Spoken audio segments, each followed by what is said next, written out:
రా శేఖరు. నిన్నేనయ్యా వెతుకుతున్నా. చెప్పండి అన్నా. ఏం లేదు, చిన్న సమాచారం. రావయ్యా. ఏంటి శేఖరు, హార్బర్ నుంచి ఏ సరుకు కూడా నేను అడగకుండా బయటికి వెళ్ళట్లేదంట? ఆ చైలిని వెంకటేశన్ ఉన్నాడు కదా, వాడే చెప్పాడు. అరే, ఏది ఎలా పోతే మనకెందుకో. నెల అయితే కరెక్ట్గా మీ ఖజానా నిండుతుంది కదా. వదిలేండి ఎస్పీ సార్, ఊరికే. విషయం చెప్పండి అన్నా. ఏం లేదు, మన శ్యామల సేటు కూతురికి నెక్స్ట్ వీక్ మ్యారేజ్. ఇప్పుడు కూతురు ఇంట్లో లేదు, కారు డ్రైవర్తో లేచిపోయిందయ్యా. అదే నువ్వేదైనా. ఏ ఎస్పీ సార్ ఏమైనా చేయొచ్చు? అమ్మాయి మ్యాటర్ అయ్యా, వచ్చే వారం పెళ్లి పెట్టుకుని ఎప్పుడు పోయి ఎఫ్ఐఆర్ అది ఇది అంటూ కరెక్ట్ కాదయ్యా. ఏం చేద్దాం చెప్పండి అన్న. వాడిని చంపేసే శేఖర్, చంపి పాడేసేయి. నా కూతుర్ని వాడు మోసం చేసి తీసుకుని వెళ్ళిపోయాడు శేఖర్. నన్ను డబ్బడిగి బ్లాక్మెయిల్ చేస్తున్నాడు. నాకు ఒకే కూతురు శేఖర్, తనని కాపాడివు శేఖర్. ఆడి ఫోటో ఏమైనా ఉందా? ఇదిగో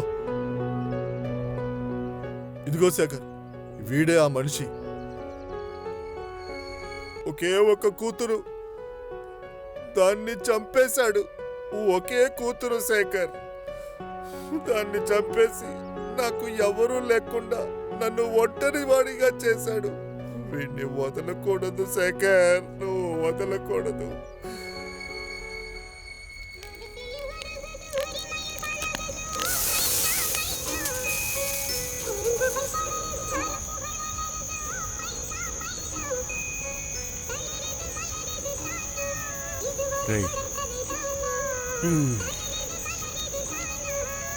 ఎంతక్క? 87 రూపాయలు. చిల్లరుందా? అందరూ 1000 రూపాయలు ఇస్తే నేనడికి చిల్లరకి.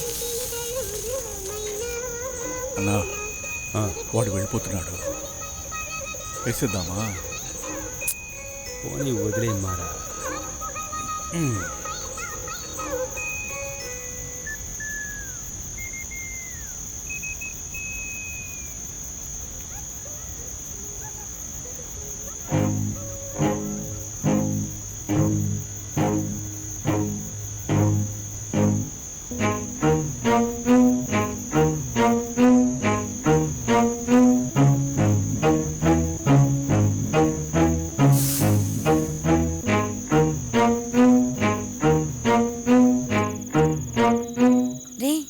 ఎవరు చూడలేదు కదా?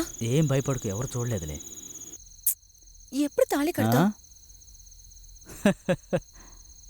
కడతానులే, ముందు తిను. లేదురా, నువ్వు అర్థం చేసుకోవట్లేదు. ఇది చాలా పెద్ద సమస్య అయిపోతుంది. ఏంటి? ఏంటో చెప్పు. ఏంటని అడుగుతున్నానా? ఏ ఎవరు ఎవరు ఎవరది? ఎవరు ఎవరు ఎవరని అడుగుతున్నారుగా. ఎవరు?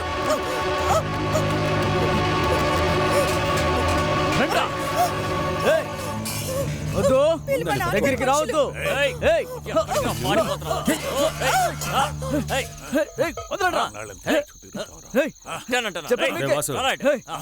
అమ్మాయిని బండ్లో పడే.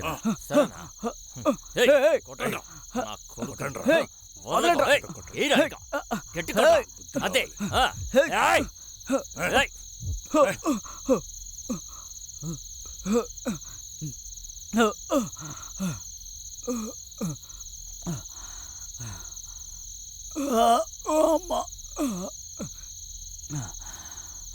ఏరా, సేటు బండి తోడడానికే కదా జీతం ఇస్తున్నాడు.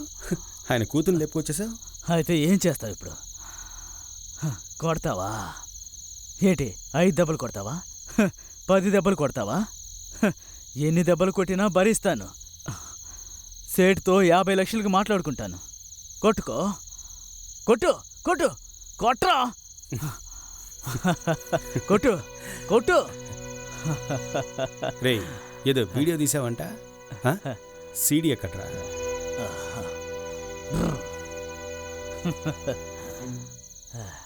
శేఖర్, నేను అన్నీ సేఫ్టీగా దాచిపెట్టాను. నువ్వు ఏమీ చేయలేవు. హ, నా వెంటుకు కూడా పేకలేవు. నేను ఒక సైగ చేశాననుకో మొత్తం ఇంటర్నెట్లోకి వెళ్ళిపోతుంది. శేఖర్ ఇప్పటికీ ఏమీ మించిపోలేదు. సేట్ని మర్యాదగా డబ్బులిచ్చి ఆ అమ్మాయిని తీసుకెళ్ళమని చెప్పు. ఆ తర్వాత తనకి నచ్చిన కుర్రాడితో తన కూతురికి దూమని పెళ్లి జరిపించుకోమని చెప్పు. నేనేమీ అడ్డురానయ్యా. నా చేతికి అందిన డబ్బుతోటి ఎక్కడో ఓ చోట ప్రశాంతంగా బతికేస్తాను. ఏంటి ఏమంటావు? హలో, బ్యాంక్ నుంచి ఆఫీసర్స్ వచ్చారు.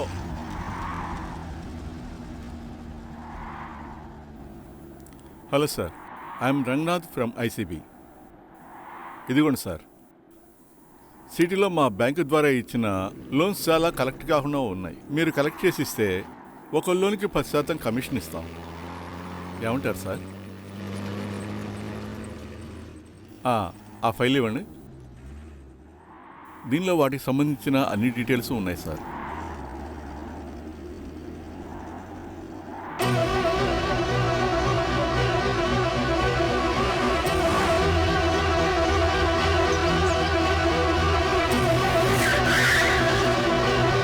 అన్నా మురుగేశనా సంతకం పెడుతున్నాడు.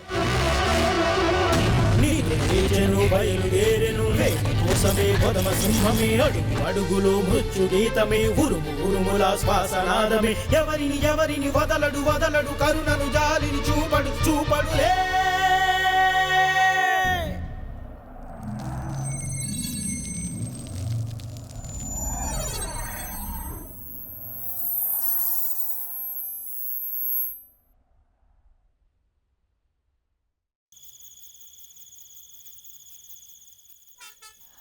సార్ బండి వస్తుంది సార్.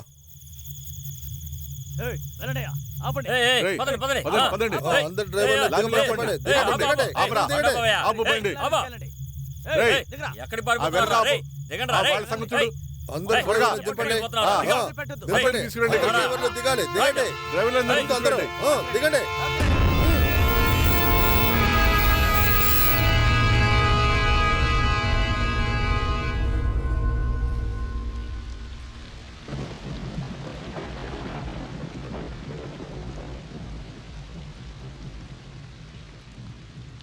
ఇసుక అక్రమ రవాణాన్ని ఎందుకు ప్రభుత్వం చట్టవిరుద్ధం అంటుందంటే ఇసుక ఒక అపురూపమైన వస్తువు. నది ఒడ్డున దొరికేది 5 అడుగుల నుంచి 10 అడుగుల వరకే దొరుకుద్ది. 15 అడుగులకు పైన కూడా దొరుకుద్ది. కానీ అది కొద్ది స్థలాల్లోనే. కానీ ఇటువంటి ఇసుక దిబ్బలు ఏర్పడడానికి ఎన్ని సంవత్సరాలు పడుతుందో తెలుసా? దాదాపు 10,000 సంవత్సరాలు. ఈ ఇసుక దెబ్బలే చుట్టుపక్కల ఉన్న గ్రామాలకి నీళ్లని అందిస్తున్నాయి. సముద్రపు నీరు మంచినీటితో కలవకుండా కాపాడుతూ ఉన్నాయి. వాటిని మనమే నాశనం చేస్తే ఎలా? ఇలాగే ఉంటే రాబోయే తరాలకి మనం ఏమిస్తాం? ఎడారుల్ని కొండ దిబ్బల్నా? తప్పులేదు. 3 అడుగుల వరకు ఇసుక దిబ్బల్ని తీసుకోవచ్చని చెప్పారు. అది దాటి దొంగ రవాణా జరుగుతుందని మాకు ఇన్ఫర్మేషన్ వచ్చింది. 20 లారీలు సీజ్ చేసి ఉంచా. మంచి చెడ్డ డిసైడ్ చేయాల్సింది కోర్టు. ఒకే రాత్రి 20 లారీలకు రైడ్కి వచ్చారేంటి? అరే వదిలే శేఖర్, ఎంత చెప్పినా వదలట్లేదు. ఇదంతా కొత్తదా ఏంటి? కొత్త ఆఫీసర్స్ రైడ్స్ కొడుతున్నారంటే డబ్బులు ఎక్కువ ఎదురు చూస్తున్నారని అర్థం. దీనికంతా టెన్షన్ అవుతే ఎలా? రా మాట్లాడుకుందాం. రేపటి నుంచి అయ్యా, కాఫీ టీలు తాగడానికి బయటికి ఎవరూ వెళ్ళకూడదంట. సరేనయ్యా. ఆఫీస్ లోపలికే తెప్పించుకొని తాగాలంట. అలాగే అయ్యా, ప్రతిరోజు వచ్చే ఫైల్స్ ని పెండింగ్ పెట్టకుండా వెంటనే ఆన్సర్ చెయ్యాలంట. చెప్తానయ్యా. అందరికీ వెళ్ళి చెప్పే. వెంటనే చెప్తానయ్యా. దీన్ని నోటీస్ బోర్డులో అంటించు. అతికిస్తానయ్యా. నమస్తే సార్. రండి. ఆ, ఎలా ఉన్నారు? బాగున్నాను. కూర్చో శేఖర్. కొత్త స్థలం అంతా బాగా జరుగుతుందా? నేనేదైనా చూసిన ఉద్యోగాన్నే చూస్తున్నాను. ఇందులో అవన్నీ చూడగలనా? చెప్పండి. అదేమీ లేదు. నిన్న రైడ్లో లారీని సీజ్ చేశారంట. దాని గురించి కలిసి మాట్లాడి వెళ్దామని. ఇసుక రవాణా దాన్ని పట్టుకున్నాము. తప్పులేదు కదండి. రూల్స్ అని కొన్ని ఉన్నాయి కదా. సార్, ఈ ఇసుక క్వారీ కోసం 3 కోట్లకు పైగా ఖర్చు పెట్టాను సార్. తమ్ముడు పేరు మీద నడుపుతున్నాను. మీరు చెప్పే ఈ రూల్స్, లొట్టు లొసుగు ఇవన్నీ చూసుకుంటూ ఉంటే బిజినెస్ చేయలేం సార్. మీకేం కావాలో చెప్పండి, బ్రహ్మాండంగా చేసేద్దాం. ఇంతకాలం డబ్బు పెద్దగా సంపాదించకపోయినా మచ్చలేని చెయ్యని మంచి పేరుంది. కొంతకాలం అలాగే ఉండిపోతానులేండి. అది కాదండి. అన్నా సార్ ఇల్లు అశోక్ నగర్ 4th అవెన్యూ కదా సార్? ఇద్దరు పిల్లలు బాగుండాలి సార్. తమ్ముడు, నా 34 ఏళ్ల సర్వీస్లో 14 సార్లు ట్రాన్స్ఫర్ అయ్యాను. ఇటువంటి బెదిరింపులకు భయపడుంటే నేను ఇన్నాళ్ళు పనిచేసేవాడిని కాదు. అర్థమైందా? అందువల్ల నువ్వు ఏమేమి చెయ్యగలవో అవన్నీ చేసి చూడు. నా వల్ల అయ్యింది నేను చేస్తాను. సార్ నేను బయలుదేరుతాను సార్. బాబు శేఖర్, ఇసుక దొంగ రవాణా కేసులో ప్రభుత్వం షూట్ అండ్ సైట్ ఆర్డర్స్ ఇచ్చింది. సో కాస్త జాగ్రత్తగా ఉండు బాబు.